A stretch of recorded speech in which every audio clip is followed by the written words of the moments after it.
क्या बिहार एसआईआर पर चुनाव आयोग को झटका लगा है? ये सवाल उपजा है आज सुप्रीम कोर्ट में, जहां तय किए गए कुछ नियम, किंचित जवाबदेही तय की गई चुनाव आयोग की भी, राजनीतिक दलों की भी सहभागिता का संदेश देने की कोशिश की गई। लेकिन चुनाव आयोग की दलीलों में दिखाई दी एक अपील, भरोसा करो, एक शिकायत भी कि आरोप लगाने वाली पार्टियां कोर्ट में क्यों नहीं आती हैं। जज और वकीलों के बीच हुई आज की बहस का निष्कर्ष क्या निकला, आज जानेंगे। आधार कार्ड पर जोर देकर के सुप्रीम कोर्ट को क्या कहना पड़ा, और जानेंगे कि साल 2003 में क्या हुआ था जब चुनाव आयोग ने वोटर लिस्ट का रिवीजन किया था और तब 8 महीनों का समय लिया था। लेकिन इस बार जल्दबाजी पर सवाल उठ रहे हैं। सब पर बात करेंगे और बात आवारा कुत्तों पर सुप्रीम कोर्ट के नए फैसले की भी करेंगे। इसे डोगेश भाई और डोगलीना बहन और उनके चाहने वालों की जीत बताया जा रहा है सोशल मीडिया पर बात एक बैलेंस्ड अप्रोच की भी हो रही है। क्या है ये अप्रोच, और कोर्ट ने याचिका डालने गए कुत्ता प्रेमियों से पैसे जमा करने के लिए क्यों कहा। उस आदमी की बात भी करेंगे जो आज दीवार फांद कर संसद में घुसने की जिसने कोशिश की, क्या पता चल गया है उसके बारे में, और 2 साल के भीतर दूसरी बार संसद की सुरक्षा में चूक को लेकर के क्या सवाल उठ रहे हैं। नमस्ते, अपन है कुलदीप और आप देख रहे हैं the Lalit top show. Brought to you by Sensodyne K and Subharti University. SLS और पैराबेन गॉन, तो उसका करंट ऑन। What then? इसके पोटेशियम आयंस करें टूट का करंट गॉन, लाइफ का करंट ऑन। पहले कुछ चुनावी रैलियों की बात करते हैं। प्रधानमंत्री नरेंद्र मोदी 22 अगस्त को बिहार पहुंचे, गया जी की जनसभा में 34 मिनट का भाषण दिया, राष्ट्रीय जनता दल और कांग्रेस पर निशाना साधा, आतंकवाद और घुसपैठ पर बात की, ऐसा भी इशारा कर दिया कि विपक्ष के वोट चोरी के नैरेटिव के जवाब में बीजेपी पीएम सीएम को जेल भेजने वाले बिल का इस्तेमाल करेगी। मैंने लाल किले से एक और खतरे की बात की है, और ये खतरा बिहार पर भी है।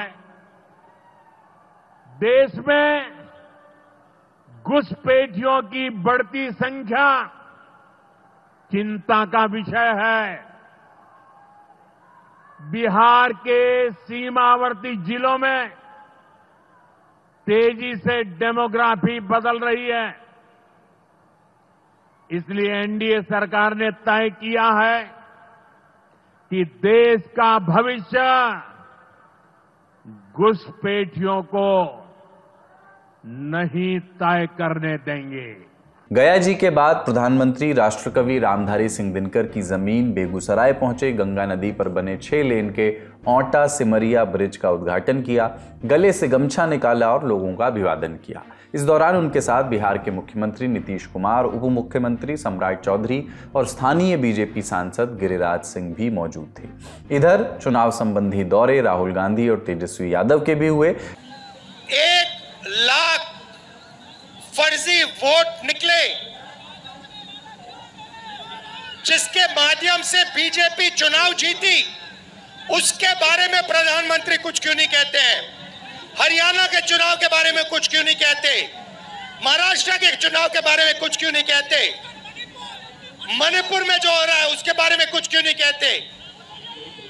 सच्चाई ये है भाइयों और बहनों कि इलेक्शन कमीशन और प्रधानमंत्री बीजेपी मिलकर लोकतंत्र को खत्म करने में लगे हैं, संविधान को मिटाने में लगे हैं। बिहार की अंदरूनी चर्चाओं से रुख करते हैं अब दिल्ली का। बिहार में हो रहे स्पेशल इंटेंसिव रिवीजन यानी एसआईआर पर 22 अगस्त को सुप्रीम कोर्ट में एक बार फिर से सुनवाई हुई। अदालत ने चुनाव आयोग को निर्देश दिए। क्या निर्देश? हटाए गए नामों को लिस्ट में शामिल करवाने के लिए ऑनलाइन आवेदन का भी विकल्प दिया जाए। आधार कार्ड के अलावा फॉर्म 6 में दिए गए 11 दस्तावेजों में से कोई भी दस्तावेज जमा किया जा सकता है, मसलन ड्राइविंग लाइसेंस, पासबुक, पानी का बिल इत्यादि। मतदाताओं की मदद के लिए राजनीतिक दल भी आगे आए। लेकिन कोर्ट इन टिप्पणियों तक पहुंची कैसे, इसके लिए नजर डालनी होगी आज की पूरी बहस पर जो सुनवाई हुई। दोपहर करीब 12:30 बजे सुनवाई शुरू हुई। चुनाव आयोग की तरफ से पेश हुए वरिष्ठ अधिवक्ता राकेश द्विवेदी कहा कि हमने सुप्रीम कोर्ट के 14 अगस्त के आदेश का उसके मूल भाव के साथ पालन किया है, जिसमें हटाए गए 65 लाख लोगों की लिस्ट प्रकाशित करने के लिए कहा गया था।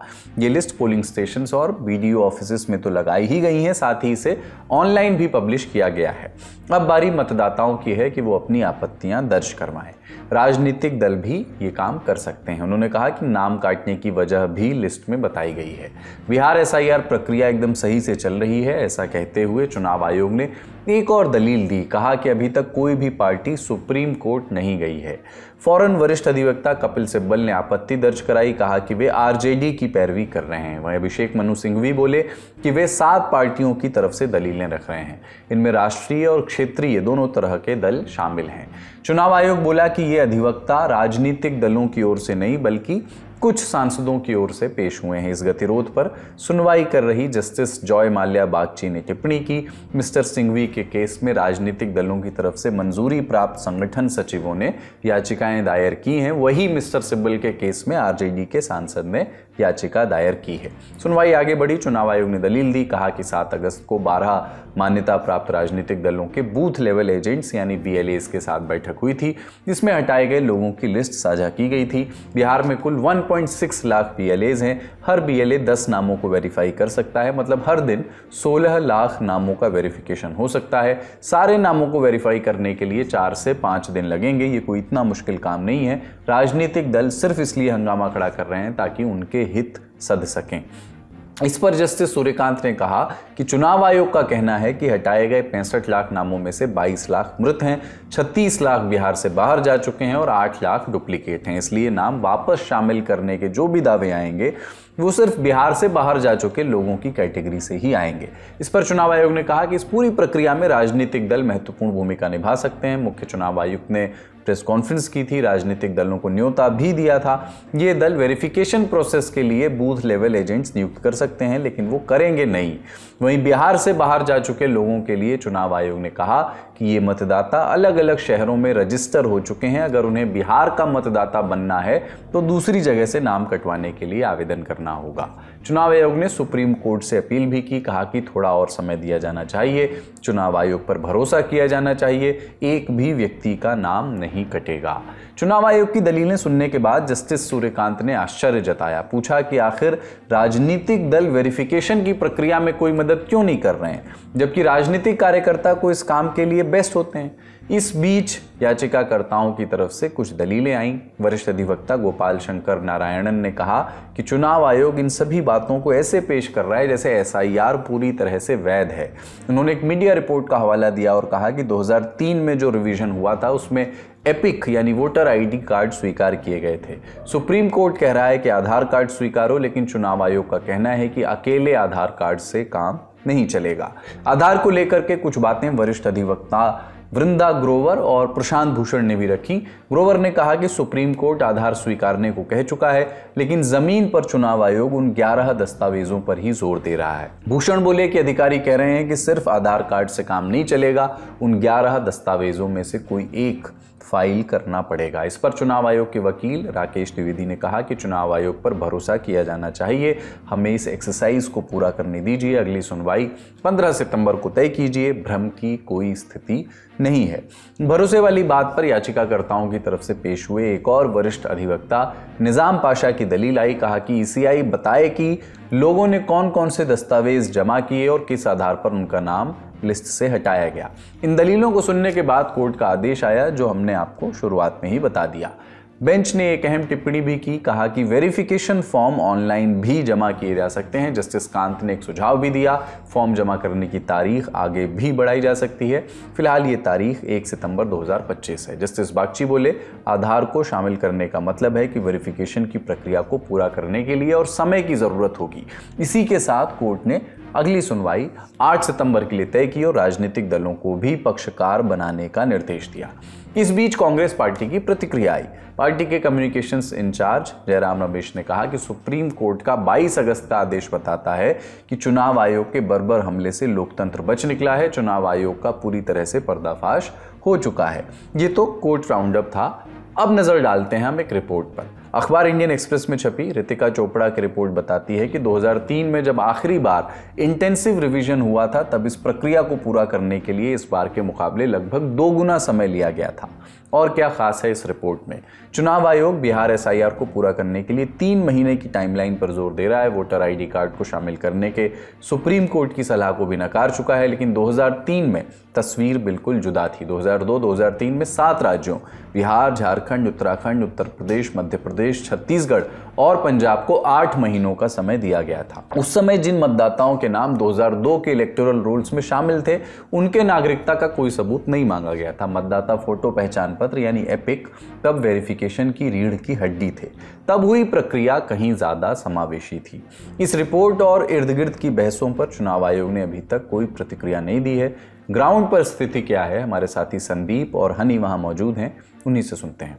अब जब सुप्रीम कोर्ट ने साफ साफ निर्देश दे दिया है चुनाव आयोग को कि जिन लोगों का नाम पहली रिवीजन लिस्ट में नहीं शामिल किया गया है, अगर किसी कारणवश उन्हें लगता है कि नहीं उनका नाम वोटर लिस्ट में होना चाहिए था, वो सबूत के तौर पे उनके आधार को मान्यता दी गई है। हालांकि चुनाव आयोग ने ये बात ज़रूर कही कोर्ट में कि हमने पहले ही इस दिशा में निर्देश दे दिए हैं, उनसे आधार कार्ड एक्सेप्ट किया जा रहा था, पर ग्राउंड की स्थिति कुछ वैसी नहीं है। हम भी जिन बूथों पर गए वहाँ भी हम लोगों ने वोटरों से बोला कि आप आधार कार्ड देकर अपना नाम क्यों नहीं फिर से जुड़वा लेते, तो उन्होंने कहा कि नहीं, BLO की तरफ से हमें आवासीय प्रमाण पत्र या फिर उन 11 दस्तावेजों की मांग हो रही है जिनको सूचित किया गया था कि यही दस्तावेज एक्सेप्ट किए जाएंगे, ये लेकर आइए तो अब आपका नाम जोड़ा जाएगा। हालांकि अब सुप्रीम कोर्ट का जो ताजा आदेश है वो स्थिति को बदलेगा ग्राउंड पे, और आने वाले दिनों में जो करीब 7 दिन का वक्त बचा है 1 सितंबर में, तो चीज़ें बहुत स्मूथली दिख सकती हैं ग्राउंड पे। बहुत आसानी से उन लोगों के नाम जुड़ सकते हैं जिनके नाम काट दिए गए थे। हालांकि स्थिति ये भी है कि सरकारी महकमे को भी इस बात का एहसास है कि कुछ गड़बड़ियां हुई हैं और हर बूथ पर कुछ नाम ऐसे हैं जिनके नाम हटने नहीं चाहिए थे, किसी कारणवश हटा दिए गए, चाहे स्थानांतरित बता दिया गया या पहले से पंजीकृत, कोई भी अनुपस्थित, कोई भी कारण देकर हटा दिया गया। हालांकि वो लोग वहां उसी गांव में मौजूद हैं, उसी बूथ के वोटर हैं, लगातार वोट करते आए हैं, तो उन्होंने इस दौरान अपनी शिकायतें सरकारी महकमे के पास ले गए थे। तो कई इलाके ऐसे हैं जहाँ BDO, CO सब लोग एक्टिव रहे हैं, तो उन्होंने इस दिशा में काफ़ी कुछ काम किया है। और कई लोग अपने आवासीय प्रमाण पत्र को बनाने में लगे हुए हैं, बोल रहे हैं कि हमें ब्लॉक का चक्कर लगाना पड़ रहा है, आवासीय प्रमाण पत्र बना रहे हैं। हालांकि जो ताज़ा आदेश आया है आधार कार्ड को लेकर, इसके बाद हम उम्मीद करते हैं कि जो परेशान वोटर थे, जिनके नाम वोटर लिस्ट से हटा दिए गए थे, उनके लिए परेशानी थोड़ी कम तो जरूर हो जाएगी। इस पूरे डेवलपमेंट पर हमारी नजर बनी हुई है, आप तक हर एक बात पहुंचाई जाएगी। अब बारी सुर्खियों की है। Subharti University, one of the leading universities of North India. Exciting college life and top placements. Join Subharti University, Meerut. Dog and their lovers are happy today, क्योंकि सुप्रीम कोर्ट ने आवारा कुत्तों को लेकर दिए पिछले आदेश में बदलाव कर दिया। अब दिल्ली NCR में सभी आवारा कुत्तों को पकड़ने और उन्हें शेल्टर होम में छोड़ने के आदेश पर रोक लग गई है। और दिल्ली क्या, नया ऑर्डर पूरे देश में लागू है। 22 अगस्त को जस्टिस विक्रम नाथ, जस्टिस संदीप मेहता और जस्टिस NV अंजारिया की बेंच ने मामले की सुनवाई की और फैसला दिया कि आवारा कुत्तों को टीकाकरण और नसबंदी के बाद शेल्टर से छोड़ दिया जाएगा। रेबीज से संक्रमित या आक्रामक कुत्तों को नहीं छोड़ा जाएगा। कुत्तों को सड़कों पर या सार्वजनिक जगहों पर खाना देना मना है। खास फीडिंग स्पॉट्स बनाए जाएंगे। सड़कों पर खाना खिलाने वालों के खिलाफ कार्रवाई होगी। हर नगर निगम को उल्लंघन की शिकायत के लिए हेल्पलाइन बनानी होगी। पशु अधिकार कार्यकर्ता नगर निगम के काम में बाधा नहीं डालेंगे। गोद लिए गए कुत्तों को सड़कों पर वापस नहीं छोड़ा जाएगा। कोर्ट सभी राज्यों की सुनवाई के बाद राष्ट्रीय नीति बनाएगा। आदेश की एक खास बात यह भी है कि मामले में याचिका लेकर कोर्ट पहुंचे डॉग लवर्स और NGOs को पैसे जमा करने के लिए कहा गया। बेंच ने कहा कि हर कुत्ता प्रेमी को व्यक्तिगत रूप से 25,000 रुपए और हर NGO को 2 लाख रुपए 7 दिनों के अंदर कोर्ट की रजिस्ट्री में जमा करने होंगे। अगर वो ऐसा नहीं करते तो उन्हें इस मामले में आगे सुनवाई का मौका नहीं मिलेगा।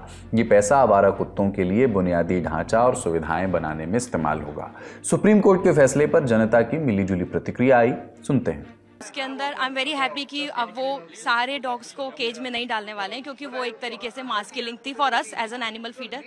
बट जो एग्रेसिव डॉग की टर्म्स में जो भी कुछ मिसअंडरस्टैंडिंग है या मिसकम्युनिकेशन होगा वो नहीं होना चाहिए, क्योंकि अगर एग्रेसिव डॉग है तो हर कोई एग्रेसिव अब काउंट हो जाएगा। डिफरेंशिएट कैसे किया जाए, उसको ऐसे करना चाहिए कि अगर कोई डॉग को हेल्प की ज़रूरत है, कोई ज़्यादा एग्रेसिव शो हो रहा है, काट रहा है, गुस्सा कर रहा है रिपीटिवली, नंबर ऑफ टाइम्स, तो हम उसको मेडिकल एड दे सकते हैं। ये नहीं कि किसी ने थोड़ी सी भी मदद, थोड़ा बार किया और उसी बात में बोल दिया एग्रेसिव है और कॉल चला गया। हाँ, उसके बारे में पॉजिटिव है ये हम लोगों के लिए। इतने दिन से सब लोग अपना घर का एसी छोड़ के, खाना पीना छोड़ करके, कई लोग ऑफिस छोड़ करके, हम नॉर्मल इंसान हैं यहाँ पे, हम बाकियों की तरह कर सकते थे, हम लोग सब लगे हुए हैं यहाँ पे। तो ये अच्छा फैसला है, इसको हम सपोर्ट करते हैं, बट ये चलते रहना चाहिए। जो भी फैसला हुआ है थोड़ा बहुत तो रिलीफ मिला है, बिकॉज हम 10 दिन से सोए नहीं है। रात रात को हम देखते कोई वैन कोई ट्रक आ रही है, हम परेशान हो जाते थे। एंड फर्स्टली मैं जिस सोसाइटी में रहती हूँ वहाँ पे सारे हाई प्रोफाइल लोग रहते हैं, but there is no guard, सिर्फ डॉग्स है जिनसे हम बचते हैं, ना कोई चोरी होती है, वो डॉग्स हमें बचा रहे हैं। फैसला कुछ समझ से बाहर है, हमारी समझ में तो है, क्योंकि आप कैसे जजमेंट कर सकते हो कि कौन सा कुत्ता काटेगा और कौन सा कुत्ता नहीं काटेगा। इस चीज की तो कोई जजमेंट हो ही नहीं सकती। और मैं यहाँ रहता हूँ एच ब्लॉक में, यहाँ तो डेली 1 या 2 केस हो रहे हैं और बच्चों को बुजुर्गों को ज्यादा काट रहे हैं। रात को आप यहाँ से निकल नहीं सकते, कैसे पता लगेगा किसको इंजेक्शन लगा और नहीं लगा? आप बताओ ना।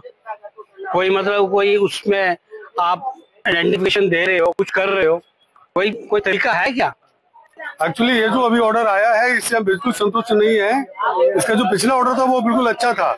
सारे जो भी डाबारा कुत्ते हैं उनकी जगह केवल और केवल शेल्टर होम में होनी चाहिए, क्योंकि आदमी जब भी घर से बाहर निकलता है उसको एक सुरक्षित माहौल मिलना चाहिए कि मैं जा रहा हूँ, कम से कम मैं सुरक्षित हूँ। जब बच्चों को लेके जा रहा हूँ तो बच्चे को मेरे को कुत्ता काटेगा नहीं।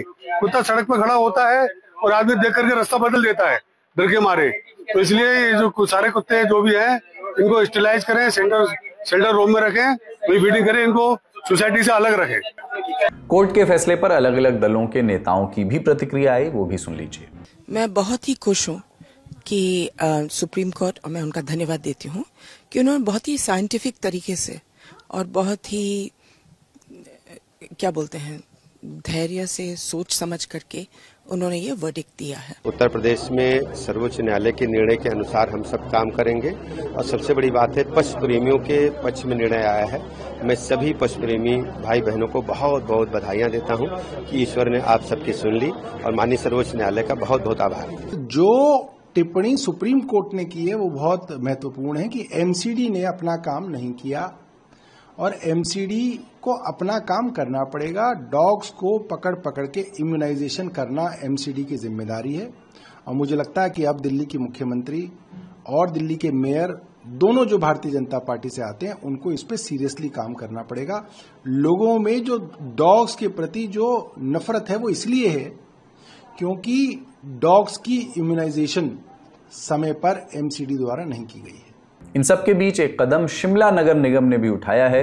25 दिनों का एक अभियान शुरू किया है। इसमें आवारा कुत्तों को वैक्सीनेट किया जाएगा, उनकी नसबंदी की जाएगी। इसके साथ ही कुत्तों को जीपीएस और क्यूआर कोड लगा करके वैसे लगे हुए कॉलर पहनाए जाएंगे जिनसे उनकी मूवमेंट को भी ट्रैक या लोकेट किया जा सकता है। अब बढ़ते हैं अगली सुर्खी की ओर।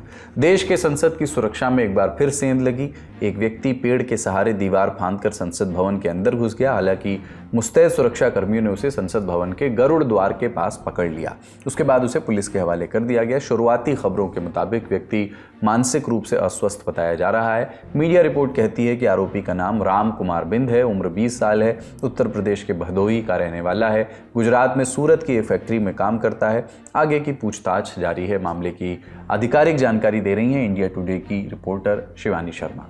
संसद के मॉनसून सत्र के खत्म होने के एक दिन बाद ही संसद की सुरक्षा में सेंध का मामला सामने आया है और इस वक्त मैं मौजूद हूं संसद भवन की उसी दीवार के पास जहां पुलिसकर्मियों ने सुबह 6:30 बजे एक शख्स को इस दीवार पर चढ़ते हुए देखा और इस पेड़ के सहारे वो संसद भवन के अंदर एंट्री लेने की फिराक में था।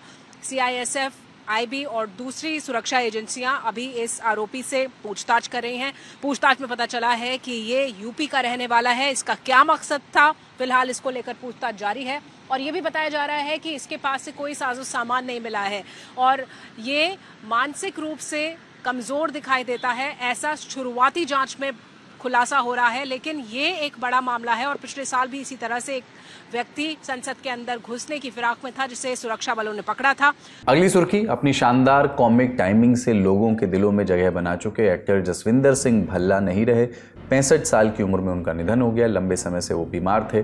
20 अगस्त को उन्हें ब्रेन स्ट्रोक आया था। इसके बाद उन्हें मोहाली के हॉस्पिटल में एडमिट कराया गया था। उनका अंतिम संस्कार 23 अगस्त को मोहाली में होगा। पंजाब के मुख्यमंत्री भगवंत मान ने उनके निधन पर दुख जताया है। जसविंदर भल्ला लुधियाना के दोराहा में पैदा हुए थे। कृषि विज्ञान में बीएससी, एमएससी करने के बाद पीएचडी की। पंजाब एग्रीकल्चरल यूनिवर्सिटी में पढ़ाया भी। 2020 में वहां वे एक्सटेंशन एजुकेशन विभाग के हेड के तौर पर रिटायर हुए। जसविंदर भल्ला ने पंजाबी सिनेमा में कॉमेडी को नए मायने दिए। अपनी एक्टिंग की शुरुआत उन्होंने कॉमेडी फिल्म दुल्ला भट्टी से की थी। उन्होंने मशहूर कॉमेडियन जसपाल भट्टी की फिल्म माहौल ठीक है में भी काम किया। बाद में वो जट एंड जूलियट, सरदार जी और कैरी ऑन जट्टा जैसी पंजाबी सिनेमा की ब्लॉकबस्टर फिल्मों में भी नजर आए। वे आखिरी बार स्क्रीन पर 2024 में रिलीज हुई फिल्म शिंदा शिंदा नो पापा में दिखाई दिए थे। उनके निभाए हर किरदार लोगों के चेहरों पर हमेशा के लिए मुस्कान छोड़ गए। ललन टॉप की पूरी टीम की ओर से उनके निधन पर विनम्र श्रद्धांजलि। आज का ललन टॉप शो यहीं तक। अपना और अपनों का ख्याल रखिए। देखते रहिए दी ललन टॉप। शुक्रिया। शुभ रात्रि।